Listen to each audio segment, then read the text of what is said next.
Hey YouTube, welcome to Cooking Conversations. We are making steak kebabs today, and this is my first time making them, but I saw some videos on YouTube as usual, and I thought, you know what, I can do this. So I went to the store this morning, I got me some top sirloin. My favorite is ribeye, which would have made a really good kebab, but they didn't have any at my store this week. So I end up with the top sirloin, and I was checking to see which way the grain is going so I can cut it against the grain so it would be tender. And I'm cutting them in strips, and I want a good sized chunk so we can have like 3 or 4 on each kebab. Now when you're cutting this, those strings or that cartilage or whatever that is, you do not want that on your kebab or your steak, even if you're not making kebabs, because it makes it so chewy and so tough. So I'm gonna cut that off, and that's me cutting off the tough cartilage or membrane or whatever they call it, and trying to reserve all the steak part. See, that's the tough part. You don't want that part on your steak. So make sure you cut it off and get the lean part of the meat.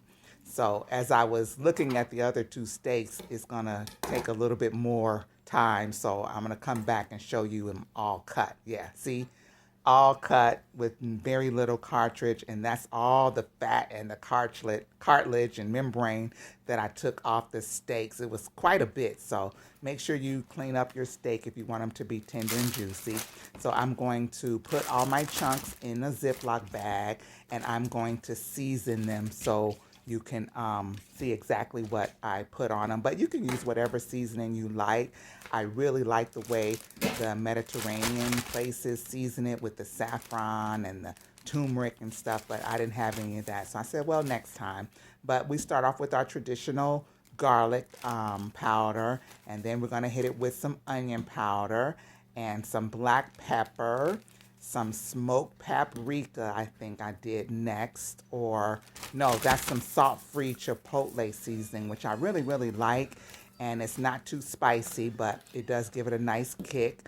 I also put some oregano in it, you know, just for good measure. The more the better, and I'm gonna finish it off with the smoked paprika, like I said, and then with some olive oil, and I'm gonna let that marinate for about 6 to 8 hours, or at least till this afternoon when I get back from doing all my chores and stuff, and then we'll be ready to put them together.